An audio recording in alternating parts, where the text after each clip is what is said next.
laay njëkk a tudd rek mooy lettre circulaire numéro 3612 du 26 septembre 2019 bii wax ne arabe ci CFEE classique bi nekkul facultatif mais optionnel la lettre baa ngi nii mais ba léegi dañoo gis ne ci copie bi xale bi di ñuy examiner dañ fay bind optionnel mais ci agencement bu calendrier wu examen bi dañ koy def facultatif loolu indi na problème boo xam ne yenn chef de centre yi bu heure arabe jotee dañuy ñëw ne xale yi ku bëggul def arabe nga génn loolu warul nekk parce que lettre bi dafa wax ne xale bu def 4 ans arabe def arabe c'est obligatoire pour yow donc li ko indi nag mooy bind fële facultatif bind fële optionnel donc nañu bind fépp optionnel xale bi def 4 ans xam ne dafa opté pour def arabe. Deuxième point bi mooy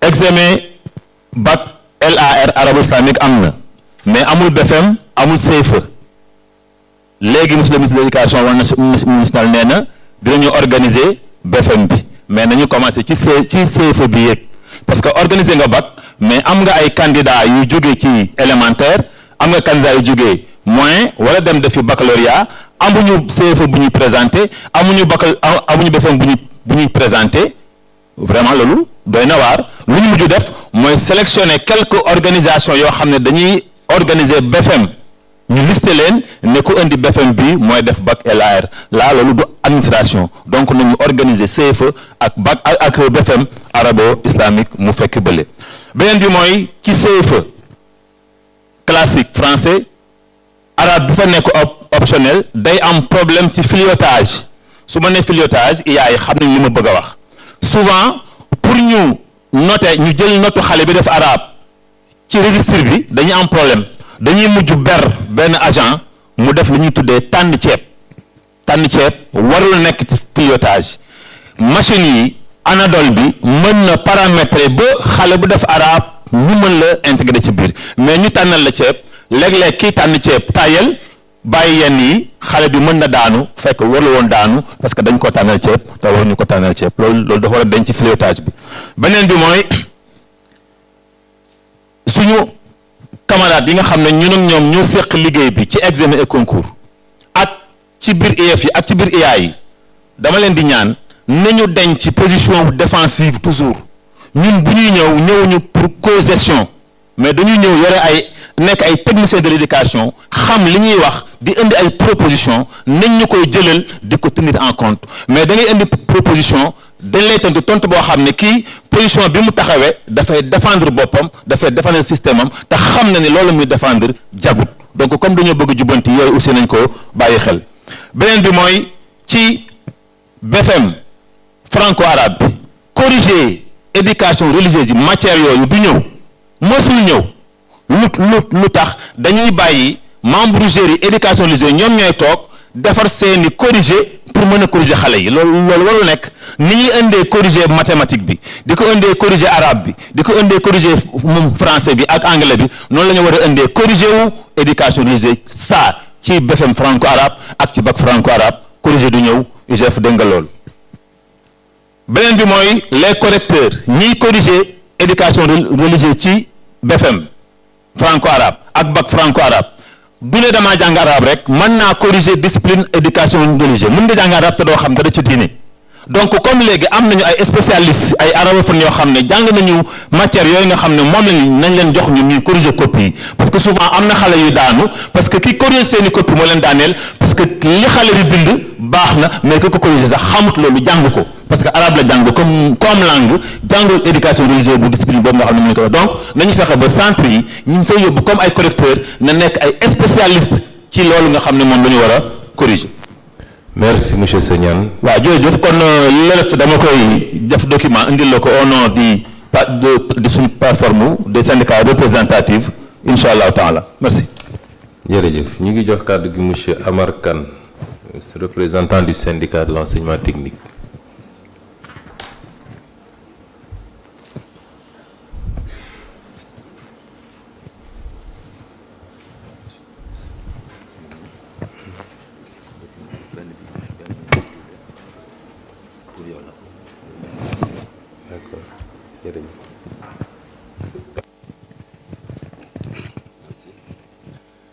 bonjour tout le monde.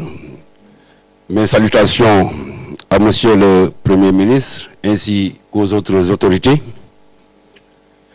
Mes propos ne seront pas assez longs parce que quand même vous aurez remarqué en réalité qu'en dehors de ce qu'on appelle les syndicats représentatifs, je suis le seul syndicat entre guillemets non représentatif mais qui a été invité. Cela en fait découle d'une réalité, c'est le fait que notre syndicat est un syndicat purement sectoriel et qui ne s'active que sur la formation professionnelle. Ceci dit, ça nous permet de mettre l'accent sur ce secteur. Nous avons toujours constaté que le secteur de la formation professionnelle, malgré tout ce qui est dit, est souvent laissé en rade. Alors, je taquinais il y a quelques jours Monsieur le ministre de l'Éducation en lui disant « Je suis le 33e intervenant.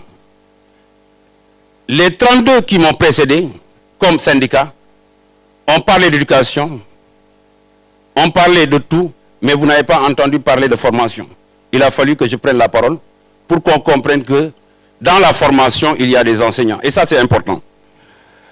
Il faut dire que la formation professionnelle, quand même, à travers les réformes curriculaires en approche par les compétences, fait son chemin. Parce que là, les partenaires du secteur privé jouent un rôle central dans la définition des compétences nécessaires. Cela veut dire quoi en réalité? Cela veut dire que ce secteur est assez important quand demain nous devrons parler d'emploi et d'employabilité. Il est important aussi de mettre l'accent sur les problèmes déjà évoqués. Je partage l'avis de mes camarades des autres syndicats parce que nous avons les mêmes problèmes qu'eux. Mais en dehors de ces problèmes, il faut dire qu'il y a des spécificités qu'il faut noter. La multiplicité des examens font que nous avons beaucoup de problèmes. Aujourd'hui, vous imaginez que le bac technique a déjà commencé. Nos camarades se sont déjà déplacés, ont fait leur soutenance, mais personne n'a parlé d'avance pour les examens. Alors que certains ont été jusque dans les régions périphériques. Et je pense que cette question doit être réglée définitivement. Malheureusement, dans notre secteur, les examens se font sans pour autant qu'il y ait avance. Et nous savons qu'il y a autant de niveaux à développer. Le BEP, le CAP, le BT, le BTS. Et là, ça interpelle évidemment, pour que ces examens-là se passent très bien, il faut que les agents soient mis dans de bonnes conditions. L'autre aspect aussi qu'il faudra réviser, et là, je demanderai aux nouvelles autorités de faire une réforme par rapport aux examens et aux concours, surtout par rapport à certaines matières, parce qu'il est inconcevable qu'il y ait des matières éliminatoires jusqu'à présent. Parce que moi, je me rappelle que par rapport à certains examens, il y a le premier tour, et dans ce premier tour, les élèves sont souvent évalués dans des matières qui ne sont pas des matières techniques, mais français, anglais, etc. Et si vous n'avez pas la moyenne, vous êtes éliminé, alors que vous êtes en train d'être formé en électricité, vous êtes en train d'être formé en plomberie. Donc moi, je pense que c'est une réforme qu'il faudra évidemment faire dans ce secteur. Il y a aussi le problème de crédibilité des examens qui se posent. Parce que ce que nous visons, en dehors de l'employabilité, c'est aussi la crédibilité des diplômes obtenus par nos apprenants. Je pense qu'on devrait plus permettre aux enseignants de corriger leurs propres élèves. Et pour anecdote, j'en ai connu qui ont obtenu 0% en examen du simple fait que la correctrice était en bisbille avec une autre correctrice dans la même région et que c'est dans son centre que les corrections se sont réalisées. Et là, toutes ces élèves, donc c'était des filles en coiffure, n'ont pas réussi parce qu'il y avait une seule dame qui officiait dans l'école et qui savait exactement ses propres élèves et les élèves des autres. Donc il n'y a que ces élèves qui sont passés à 100% et les autres ne sont pas passés. Ça s'est passé. Et là, moi, je pense que si nous continuons dans ce système, ça va fragiliser un peu l'enseignement. Là aussi, pour terminer, parce que je ne vais pas être trop long, c'est pour parler aussi de la question des bourses. Parce qu'on ne peut pas parler des examens sans pour autant parler des bourses. Aujourd'hui, au niveau du Centre national de formation de Kaffrine, c'est le retard des bourses qui a fait qu'on a pu décaler les examens qui devaient se passer. Parce qu'il y a eu des perturbations, mais là j'insiste souvent, on ne peut pas attendre jusqu'au mois de mai pour payer des bourses. Je vous remercie. Merci, M. Kane. Je donne la parole à M. Arfan Diamanka, représentant du SAES. Merci beaucoup, Monsieur le Premier ministre. Je voudrais tout d'abord vous remercier de nous avoir conviés à cette importante rencontre. Saluer Madame, Messieurs les ministres et tous les partenaires sociaux ici présents pour cette rencontre hautement importante parce qu'elle nous parle, il s'agit de parler des examens et concours. Monsieur le Premier ministre, avant d'y venir, je voudrais aussi vous demander solennellement d'organiser aussi une rencontre pour l'enseignement supérieur parce qu'aujourd'hui, nous avons énormément de difficultés dans les universités. Il est temps pour nous d'organiser aussi un conseil interministériel pour donc l'enseignement supérieur. Et à ce titre, je voudrais rappeler, Monsieur le ministre de l'Enseignement supérieur, notre cher collègue, que aussi il y a l'évaluation donc au niveau de l'enseignement supérieur et nous avions fait déjà des ateliers pour évaluer le système LMD parce qu'aujourd'hui les difficultés on pense auxquelles on est confronté pour la plupart sont liées à ce système LMD là et ces ateliers avaient été organisés au niveau de toutes les universités. Il s'agit maintenant donc d'évaluer, d'aller vers l'atelier pour donc voir les difficultés qu'on a au niveau du système LMD. Parce qu'il y a 10 ans, plus de 10 ans que ce système a été mis en place. Il est temps maintenant de l'évaluer.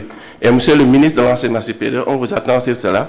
C'est dans le protocole d'accord entre le SAES donc, et le gouvernement. Monsieur le Premier ministre, pour ce qui concerne justement le baccalauréat, nous avons déjà fait un atelier pour l'évaluation du baccalauréat. Un certain nombre de mesures avaient été prises et commencent à être appliquées sur bien sûr, l'ensemble donc des SAES, avec le protocole d'accord qu'on a signé depuis le 6 janvier 2023. Alors, dans l'évaluation de ce baccalauréat, on s'est rendu compte qu'il y a énormément de séries au niveau donc, de notre pays. Énormément de séries.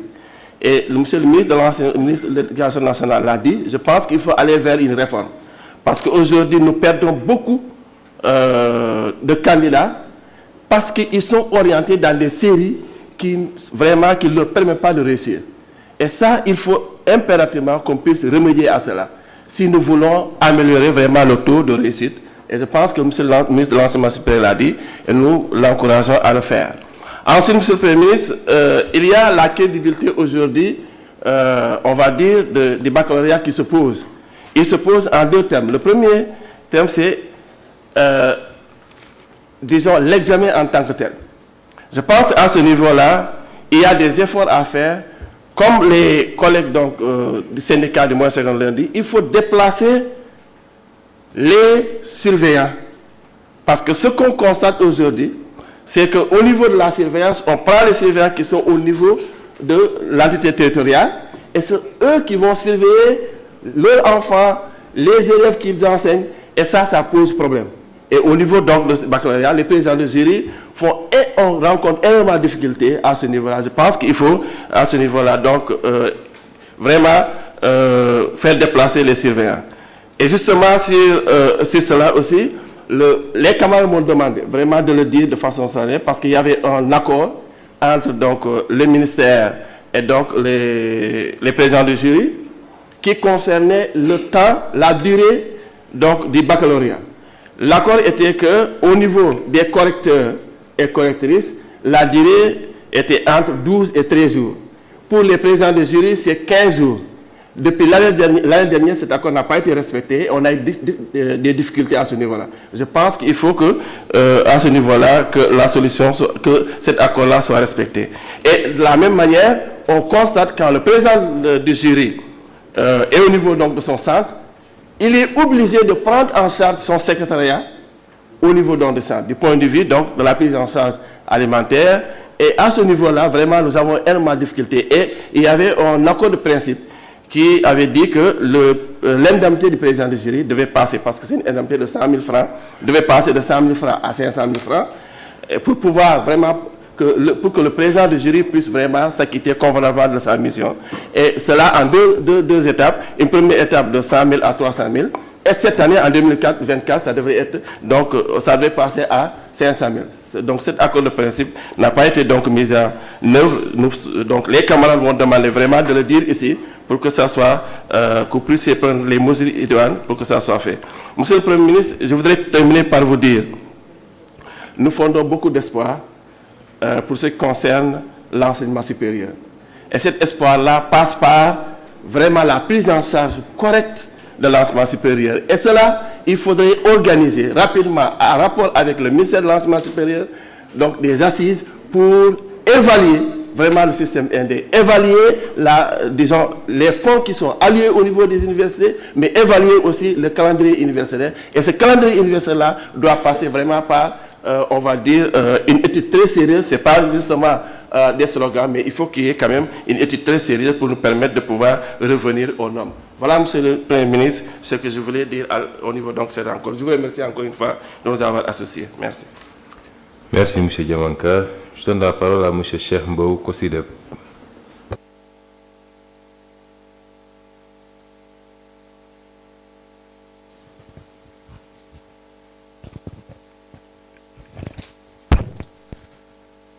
Merci beaucoup, Monsieur le Premier ministre, Mesdames, Messieurs les ministres, respectables collaborateurs des ministères, chers collègues de la société civile.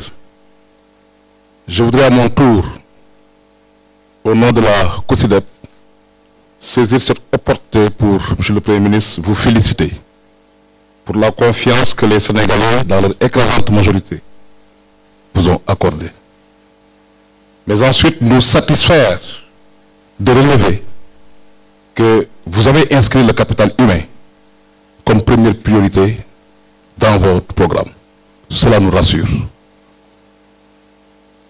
Témoignez, Monsieur le Premier ministre, de votre option de privilégier une gouvernance inclusive et concertée. Cela se matérialise bien dans la prise en main de votre ministre de l'Éducation nationale. Sa haute ambition pour l'éducation, son sens élevé du partenariat, évidemment, sont des éléments qui nous rassurent quant à pouvoir adresser les défis les plus complexes.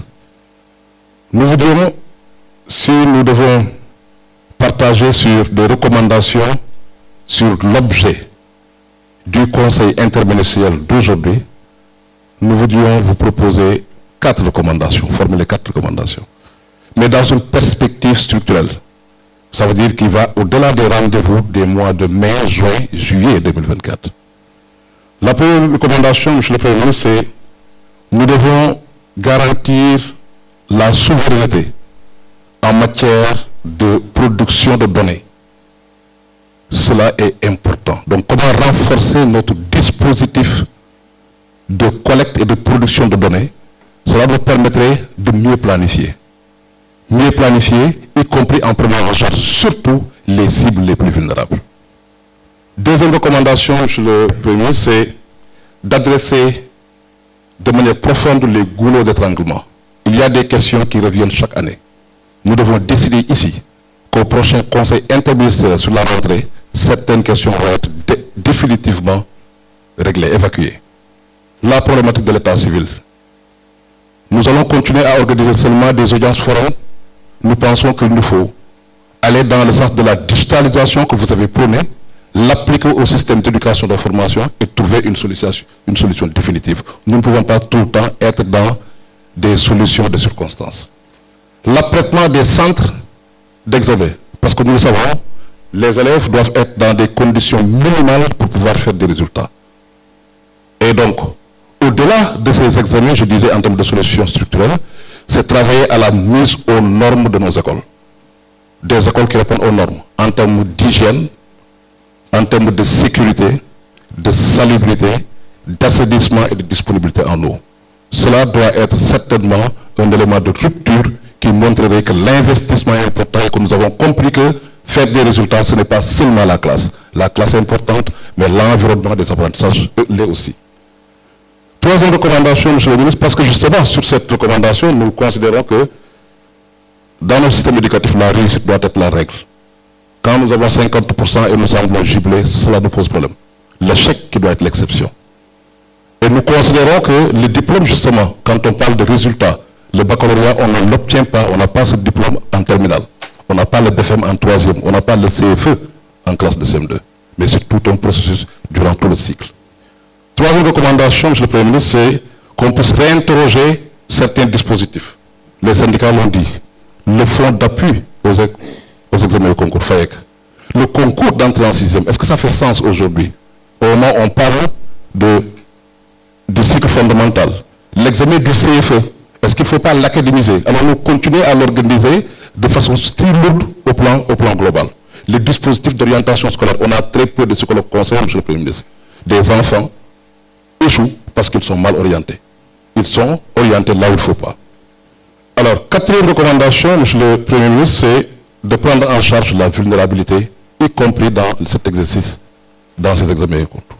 Vulnérabilité des cibles, les enfants handicapés, quel dispositif particulier, les filles, le monde rural, vulnérabilité par rapport aux zones, les régions les plus enclavées, vulnérabilité par rapport aux offres, parce qu'il y a des offres qui sont sous-dotées. Et donc, nous pensons évidemment que nous rappeler que l'éducation, c'est un droit qu'il faut adresser dans une vision humaniste, en essayant d'être dans une approche décloisonnée, nous permettrait évidemment d'orienter nos ressources, notre intelligence, notre énergie vers les plus vulnérables. Donc c'est sur ces mots, Monsieur le Premier ministre, que je voudrais encore une fois vous remercier, en espérant vivement que durant ces vacances, nous allons lancer de manière publique le processus de refondation du système d'éducation de la formation. Je vous remercie. Merci, M. Mbou. Je donne la parole à M. Siley Gorbalsi, Coalition Éducation pour tous. Merci, Monsieur le Premier ministre. Monsieur le Premier ministre, Monsieur les ministres, Monsieur les directeurs et chefs de service, Madame, Monsieur le secrétaire général des ministères, Monsieur le gouverneur de la région de Dakar, chers secrétaires généraux des syndicats d'enseignants, chers membres de la société civile active en éducation. Monsieur le Premier ministre, au nom de tous les membres de la Coalition nationale d'éducation pour tous du Sénégal et au mien propre, je tiens à vous féliciter de la confiance qui vous a été accordée par le peuple sénégalais. Cette confiance, je tiens à vous féliciter, vous et votre gouvernement. Et aussi saluer cette initiative de votre gouvernement, particulièrement de M. le ministre de l'Éducation nationale, qui depuis qu'il est arrivé à la tête de ce ministère, n'a cessé quand même de multiplier des initiatives. Et nous, en tant que coalition éducation pour tous, je pense qu'on a l'habitude d'être conviés à des conseils interministériels de la rentrée. Mais je n'ai pas souvenance d'être convié à un conseil interministériel de préparation des examens. Je pense que c'est la première fois qu'on a été convié à cette rencontre. Vraiment, c'est pourquoi nous saluons vraiment cette heureuse initiative du ministère de l'Éducation nationale, Monsieur le Premier ministre. Cette année, nous pouvons par exemple nous féliciter d'avoir une année scolaire paisible et que dans cette année scolaire, il n'y a pas eu beaucoup de grèves. Donc c'est pourquoi on n'a pas eu de rapport des dates des examens. En général, quand il y a des grèves récurrentes dans le système éducatif, il y a une incidence dans les dates des examens. Et j'avoue que la société civile active en éducation joue un rôle important dans la pacification de l'espace scolaire. C'est pourquoi nous sommes membres du comité dialogue social secteur de l'éducation. À ce titre, que vraiment nous demandons, nous sollicitons, Monsieur le Premier ministre, sous votre houlette, de convoquer quand même une réunion du comité de suivi du dialogue, du comité de suivi du protocole d'accord signé avec les syndicats d'enseignants, pour quand même maintenir cette stabilité dans le système éducatif sénégalais. On ne peut pas aussi parler des problèmes des examens sans par autre faire allusion au problème de l'état civil. Je pense que à l'école, problème de l'état civil à l'école, parce que je pense que l'école a un sérieux problème de l'état civil, notamment de nos élèves. Je pense qu'à ce niveau, Madame la directrice de l'enseignement élémentaire a fait un excellent travail sur le terrain. Nous saluons vraiment la présence du ministre de l'Urbanisme et des collectivités territoriales qui gèrent l'état civil. Donc je pense que Monsieur le ministre de l'Éducation nationale, en relation avec vos directions techniques et le ministère de l'état civil, nous pouvons aller quand même vers la résolution de ce problème de l'état civil à l'école, en rapport avec les directions techniques comme la direction de l'enseignement élémentaire et le DMCG, parce que nous connaissons aussi le dynamisme et les compétences du directeur de l'enseignement moyen secondaire général. On ne peut pas aussi parler du problème des examens, parce que nous avons aussi des points focaux dans les différentes régions du pays, qui sont aussi des parents d'élèves. Parce qu'ils nous ont signalé que, par exemple, dans les zones rurales, il y a des problèmes, par exemple, d'hébergement, où il n'y a pas d'hôtel. Parfois, il y a des problèmes de restauration pour les examinateurs. Pour que vraiment l'examen puisse se passer dans de bonnes conditions, ce sont des parents d'élèves qui s'organisent pour prendre en charge les examinateurs dans certaines zones les plus reculées. Je pense que notre direction des examens, je ne pense pas qu'elle ait des moyens nécessaires, monsieur le directeur que je connais très compétent et très dynamique, pour pouvoir appuyer les parents d'élèves sur le terrain, pour quand même prendre en charge certains examinateurs pour le bon déroulement des examens. Et on a parlé ici du fonds d'appui aux examens et concours. Est-ce que ce fonds existe jusqu'à présent? Ou est-ce qu'il est bien alimenté? Ou est-ce que le gouvernement ne pourra pas encore, avec le ministère des Finances qui est là, alimenter ce fonds pour aider quand même les parents d'élèves sur le terrain à appuyer les examinateurs? Monsieur le Premier ministre, je vous remercie de votre aimable attention. Merci beaucoup, Monsieur Sy. Monsieur Mamoudou Cissé, Fédération de l'éducation et de la formation, vous avez la parole.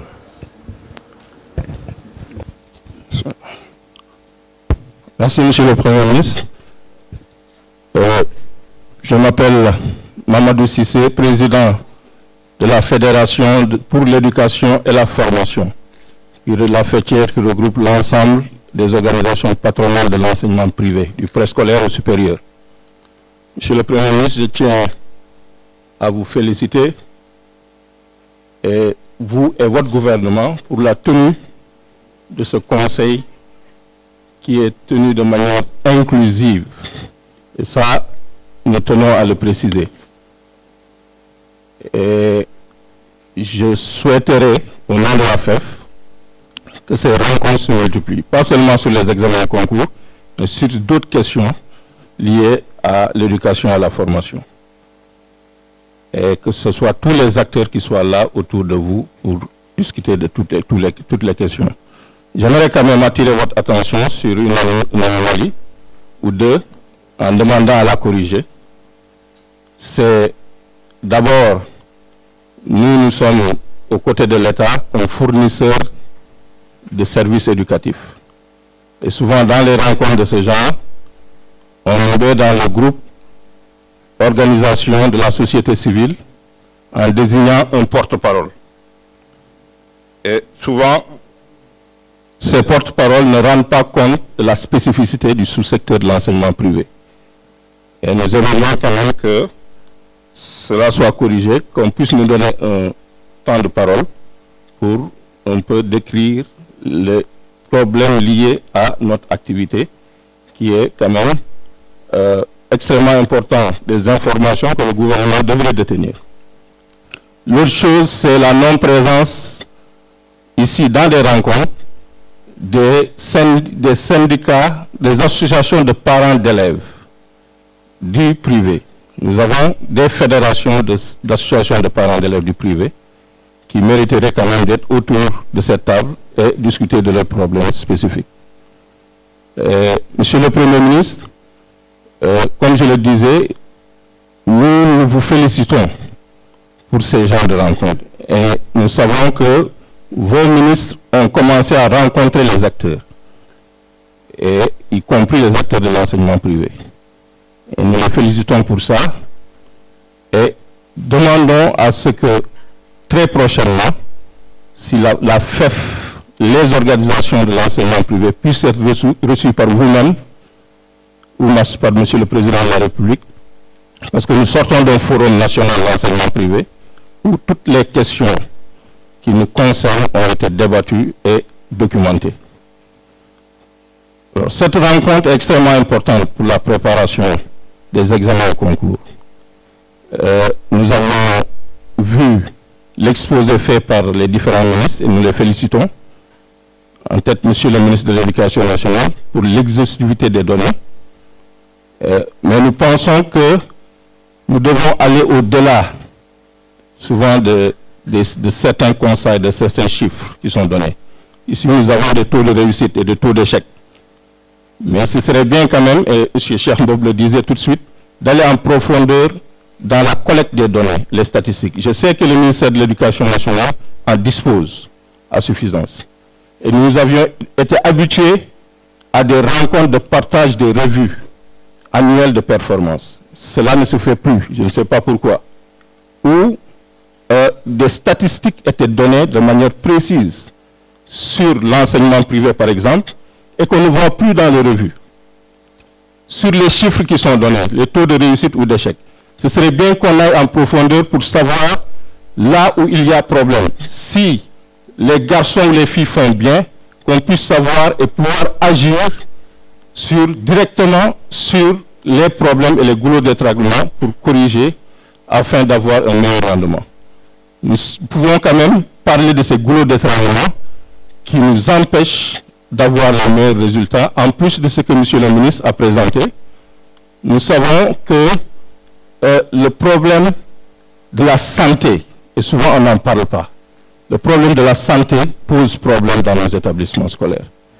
Et il y a un fort taux de décrochage des élèves lié à la santé. Et je me réjouis de la présence de M. le ministre de la Santé, parce qu'il y a une composante importante d'un programme important qui est lié à la CMU, couverture maladie universelle, qui est la CMU élève, extrêmement importante, que nous avions nous-mêmes expérimenté, mais que nous avions dû abandonner à cause des nombreux problèmes liés à son application. Et je pense qu'il est bien qu'avec les différents acteurs de l'éducation, avec le ministère de la Santé, les acteurs du CMU, qu'on puisse voir quelles sont les méthodologies d'accompagnement liées à la santé des élèves. C'est extrêmement important. Alors, l'autre chose, c'est, et ça nous concerne, c'est un point de vue, si nous voulons avoir le meilleur rendement, je n'ai rien contre la standardisation, quelquefois c'est bien, mais nous devons revoir la méthodologie de standardisation des apprentissages et des évaluations. Parce que figurez-vous que pendant de longues années, nous avons souffert des grèves répétitives dans le public. Et si on nous demande, nous privés, d'aller avec le public dans les évaluations standardisées, cela pose un problème. On ne va pas au même niveau. Et cela nous handicape pratiquement tous les ans. Et je crois que nous devons mettre en avant une certaine autonomie des établissements en leur donnant quand même assez de moyens de pouvoir prendre des dispositions ou bien des décisions liées aux évaluations au niveau de leurs établissements scolaires. Monsieur le ministre, Premier ministre, nous savons tous les efforts que vous déployez pour que nous tenions une fin d'année apaisée, pour que les examens se passent normalement. Mais nous avons aussi des préoccupations au niveau du bac. Ça, nous le faisons savoir, et monsieur du SAIEN, je crois, c'est monsieur Nogmosa, en a parlé, où les établissements qui ne sont pas encore autorisés, et ça je corrige, il a dit reconnus, sont des établissements qui prennent des années à être autorisés par les services des IF et IA. Je pense que ce processus doit être accéléré. Ou en tout cas, trouver une solution avec l'Office du bac pour que ces établissements puissent présenter leurs candidats qui sont pénalisés. Et chaque année, c'est des centaines de candidats qui ne passent pas le bac à cause de cela. Je pense que... Merci, M. Cissé. Je vais donner la parole à Mme Sarah Polman, représentant des partenaires techniques et financiers, UNICEF.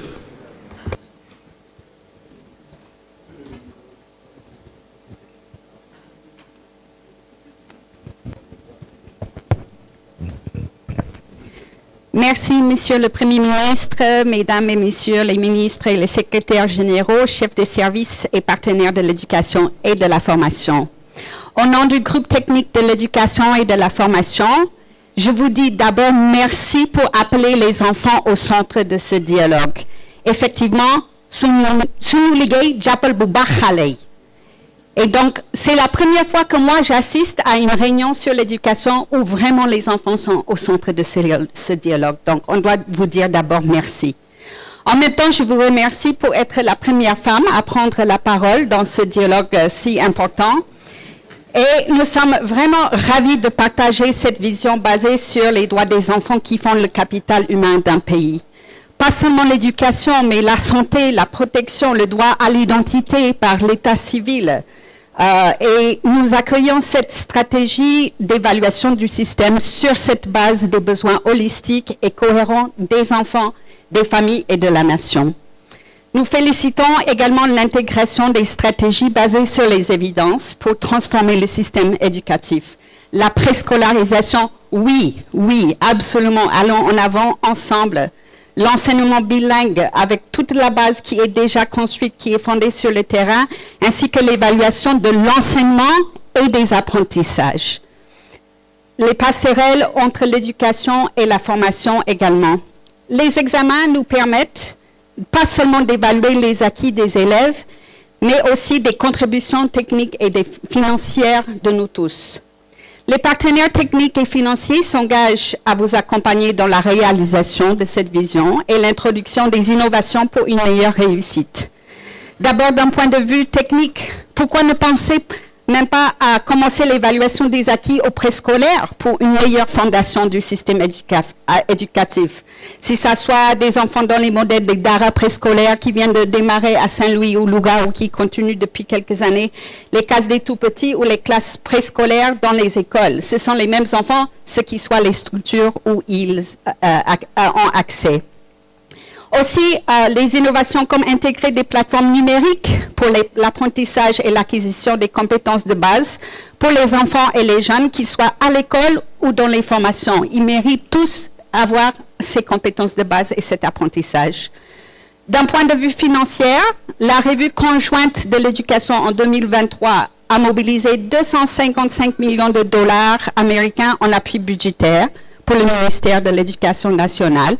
Et nous sommes vraiment engagés dans cette innovation dont le Sénégal est un modèle pour les autres pays pour s'assurer de la transformation des ressources du ministère des Finances aux résultats par le ministère de l'Éducation nationale et les autres ministères. Évaluer l'efficacité et l'efficience du système pourrait être un acquis important pour informer la transformation et rehausser les taux de réussite que nous venons d'examiner ici. Je voudrais quand même soulever 2 points pour les réflexions. Il n'y a pas de système éducatif dans le monde qui réussit sans un fort engagement et des rôles clairs des gouvernements locaux, dont le rôle et les contributions des collectivités doivent être vraiment mises en valeur, aussi sur la base des données et des évidences. Des budgets réservés par exemple aux bourses pourraient renforcer la suite des examens et surtout renforcer les opportunités des enfants, même dans les zones les plus lointaines, et diriger les ressources vers les populations vulnérables. Je voudrais aussi joindre les collègues qui ont parlé des questions d'équité. Transformer les examens et les concours avec le système éducatif pourrait être une stratégie d'inclusion, pas l'exclusion que nous voyons actuellement. Si nous devons compter le nombre d'enfants qui commencent le système, qui terminent, il n'y a qu'environ 10%, 11% qui vont arriver jusqu'à avoir le bac. Donc, nous devons envisager quand même une inclusion qui est plus importante et pas un système qui est en pyramide qui fait un système d'exclusion. Les données désagrégées par région démontrent un besoin des efforts qui ciblent les régions comme Kédougou, qui a été mentionné, ou Kaffrine, qui a le taux le plus bas de scolarisation. Et aussi les populations vulnérables en difficulté. On a mentionné les enfants à handicap. Il y a également en zone rurale, il y a des inéquités que nous voyons si nous creusons un peu sur ces statistiques pour savoir là où il y a des réussites qui sont très fortes et là où il reste du travail à faire. Les résultats des examens nous permettent aussi de faire un ciblage des investissements pour renforcer cette équité. Je dis bravo aux filles pour les examens. Pourtant, la déperdition des filles reste plus élevée par rapport aux garçons dans le système. Il y a plus qui entrent, mais aussi un nombre plus important qui sort du système. Et il y a aussi des préoccupations par rapport à l'accès des femmes aux postes de responsabilité. Les études démontrent que les écoles gérées par les femmes ont un meilleur taux de réussite. Donc, nous pourrions imaginer le pouvoir d'une meilleure équité et participation féminine dans la prise de décision du système éducatif également. Nous encourageons les efforts pour cibler les filles et les femmes par les concours pour encourager une meilleure équité et une présence plus équitable des femmes dans l'inspection de l'éducation et dans les dialogues nationaux comme ceci. Nous vous remercions pour une bonne collaboration et nous vous souhaitons une réussite des examens et des perspectives de transformation du système éducatif pour le bien des enfants et du pays. Vous pourrez vraiment compter sur notre partenariat pour réaliser votre vision et aller en avant pour un meilleur avenir des enfants et des jeunes. Jerry Jeff, merci beaucoup. Merci, madame. Nous avons épuisé la liste des intervenants. Sans plus tarder, je vais laisser aux différents ministres le soin, si besoin, d'apporter des précisions ou des réponses par rapport aux interpellations, à commencer par le ministre de l'Éducation nationale. Vous avez la parole. Merci, Monsieur le Premier ministre. Monsieur le Premier ministre, je voudrais d'abord féliciter aussi les partenaires sociaux, les syndicats. Il y a un engagement qui a été pris, c'est vraiment de cheminer ensemble pour une bonne transformation du système éducatif. Et quand je les ai écoutés, vous avez eu l'opportunité de les écouter aujourd'hui. En réalité, les problèmes qui sont posés sont de vrais problèmes. Ce sont des problèmes de l'enseignant, ce sont des problèmes de l'enfant, c'est l'environnement. Et vous avez raison aussi, chers secrétaires généraux des syndicats. En tout cas, on va vous assurer notre disponibilité et surtout le sens de l'écoute. La chose est suffisamment sérieuse, extrêmement importante pour cheminer ensemble et nous avons bien démarré et tout ce qui a été évoqué ici, soulevé ici, est pris en compte par nos services et nous nous sommes engagés pour mettre en place aussi des cadres permanents de concertation et de discussion. Rapidement sur certains points qui ont été soulevés, sur la départementalisation par exemple du BFM, vous l'avez vécu, nous l'avons vécu parce qu'il y avait le Covid. Et donc, il y avait des difficultés dans les déplacements. Il y avait des difficultés dans les déplacements et une décision a été prise maintenant, c'est de revenir simplement à une académisation au niveau régional donc, de ces examens. Les nouveaux formats des épreuves, la sécurisation des examens, vous l'avez abordé, mais dans ma présentation, il y a un point qui était très important, c'est-à-dire la pertinence même des examens et des formats des examens. Nous aurons certainement l'occasion de discuter, de prendre en compte vos remarques, vos observations, encore une fois, qui ne sont pas du tout corporatistes. Je pense que vous mettez en avant plutôt des évidences et vous mettez en avant, en fait, la finalité, c'est l'enfant.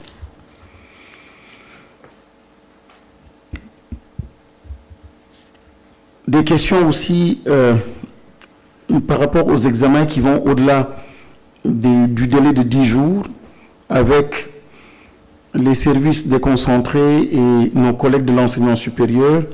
nous pourrons ensemble voir pourquoi ces délais-là vont au-delà donc de 10 jours et puis travailler à contenir les examens donc à l'intérieur de ces délais. Je pense que ce n'est pas une grosse difficulté. Il suffit simplement d'être beaucoup plus attentif, de travailler à réduire donc ces délais. C'est tout à fait à notre portée.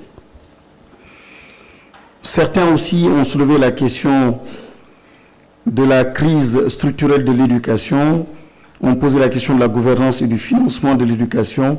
Je pense que ces questions aussi dans ma présentation ont été soulevées. C'est pour dire que nous ne devons pas avoir beaucoup de difficultés à nous retrouver et à faire des propositions à un niveau plus élevé.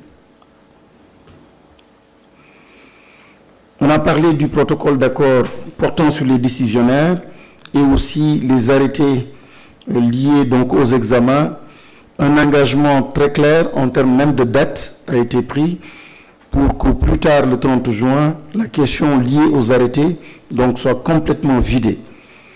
Une autre question qui porte sur les décisionnaires, nous avons tenu une rencontre avec la fonction publique il y a quelques jours et l'idée c'est de mettre en place un guichet unique impliquant la fonction publique, le ministère de l'Éducation nationale et certainement le Premier ministre va associer certains de ses conseillers donc, à ce guichet unique pour que, et aussi le ministère des Finances, pour que très rapidement nous puissions proposer des options par rapport au traitement donc, de ces décisionnaires. Mais complètement d'accord avec vous, il faut vider ce passif qui pollue le secteur et aller vers des doléances peut-être plus porteuses en fait de progrès. Et comme vous l'avez exposé ici, tout ce que j'ai entendu est porteur de progrès. Et c'est comme ça que nous pourrons très vite transformer donc le secteur. L'état civil, je pense qu'on est suffisamment revenu là-dessus et les engagements du ministre sont très clairs à ce niveau. Et la question aussi sur l'arabe, il n'y a pas de choix. Il s'agit bien donc d'une option, ce n'est pas facultatif.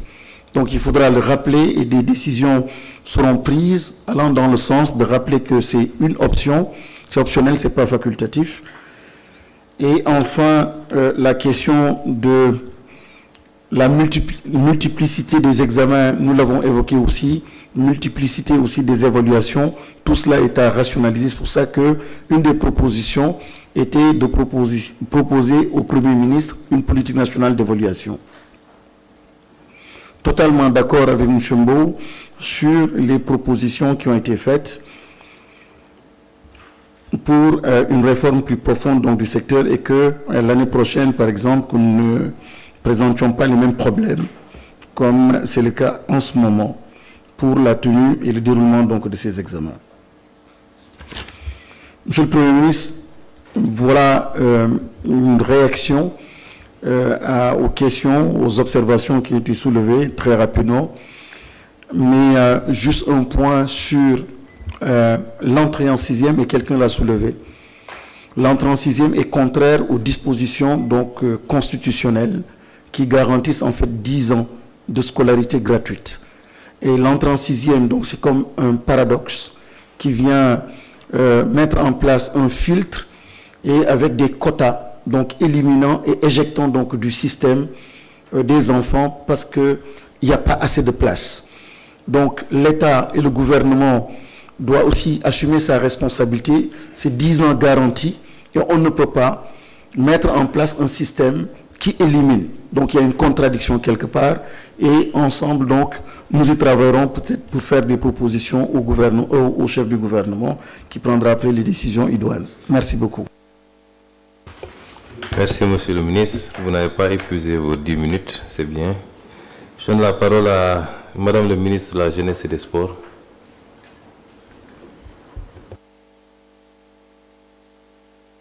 Voilà. Merci beaucoup, Monsieur le Premier ministre, Monsieur le ministre de l'Éducation nationale, chers participants à ce conseil interministériel.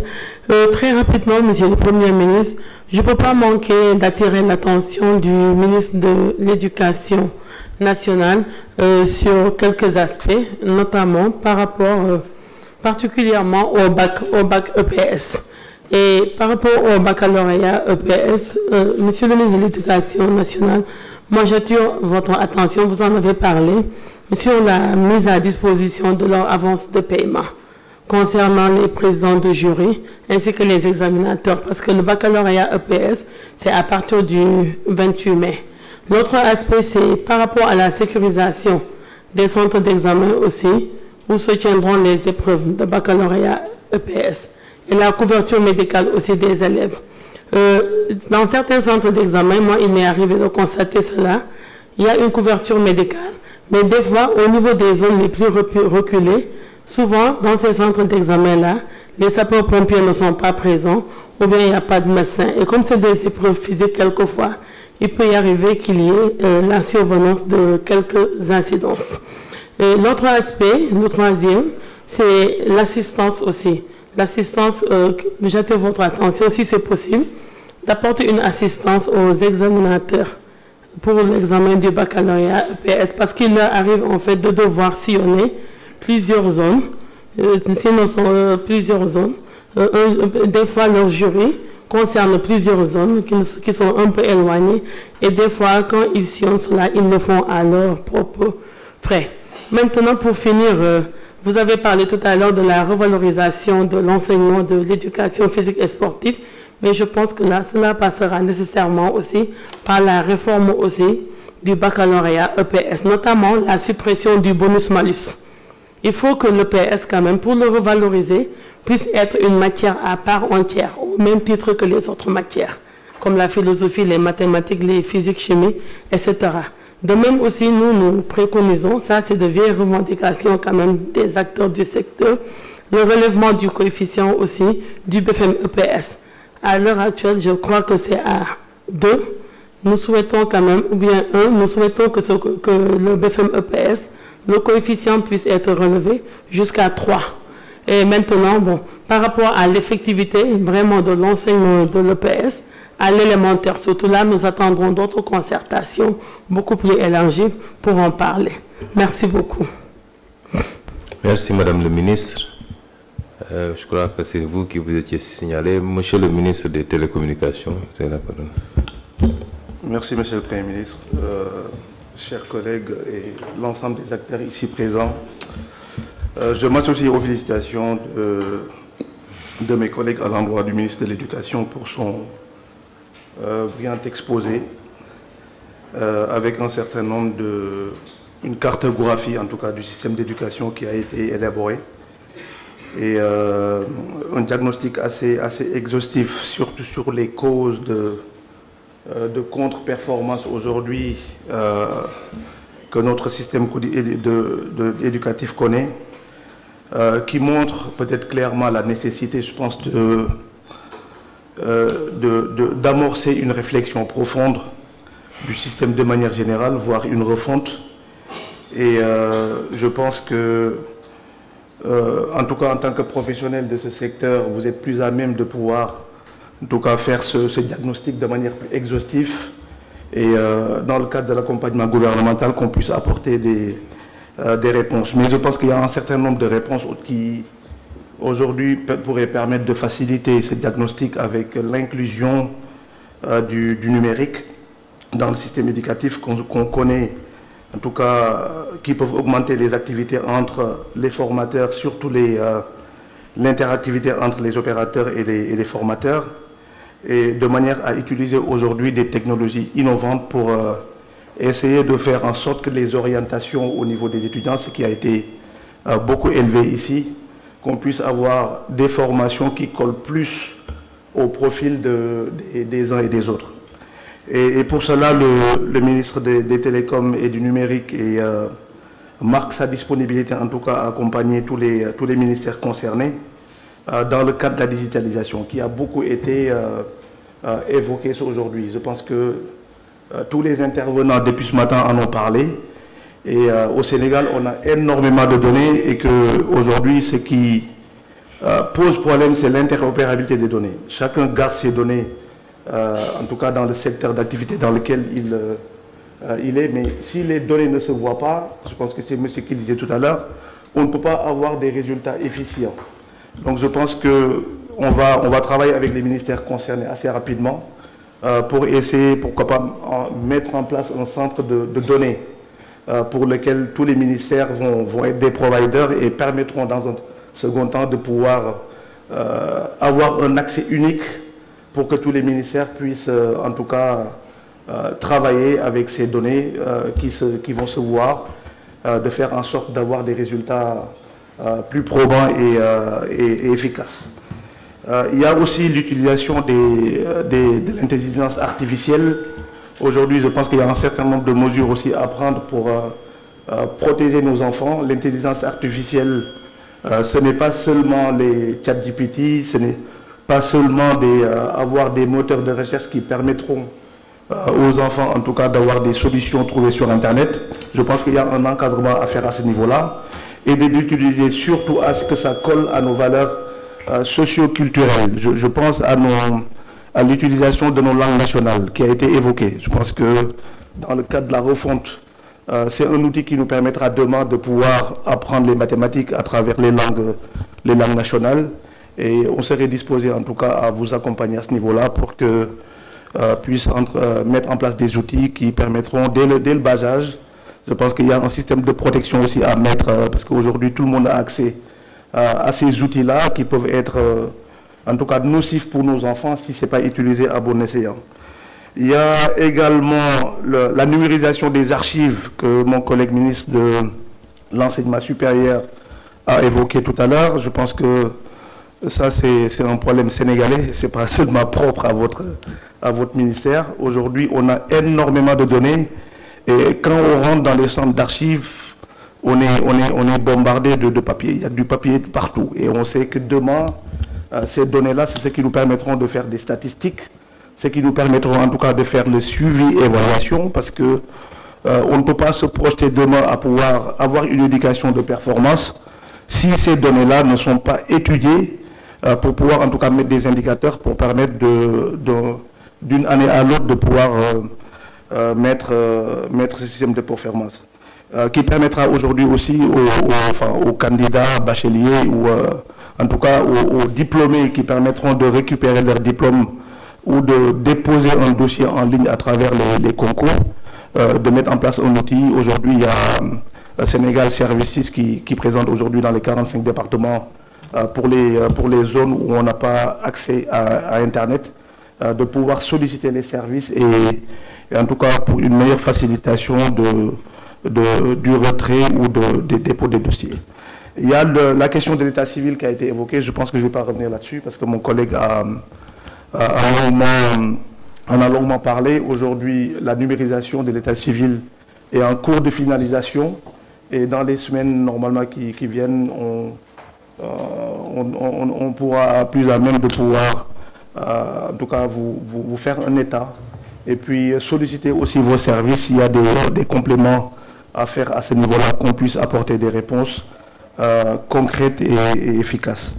Voilà, Monsieur le Premier ministre, quelques points que je voulais ajouter, tout en marquant toujours notre disponibilité, parce qu'il y a énormément de choses qu'on pourrait faciliter à travers les numériques, qui va certainement nécessiter une concertation nationale et qui pourra prendre en compte, en fonction des problématiques des uns et des autres, de prendre en compte et d'y rapporter des réponses efficaces. Je vous remercie. Merci, Monsieur le ministre des Télécommunications. Y a-t-il d'autres ministres qui souhaiteraient apporter Monsieur le ministre de la Formation professionnelle? Oui, merci, Monsieur le Premier ministre. Nous avons été interpellés sur quelques points que nous pouvons énumérer de la manière suivante. Il s'agit d'abord de la prise en charge des professeurs encadreurs, une interpellation également relative à la réforme, à une réforme suggérée par le secrétaire général du CEPT, et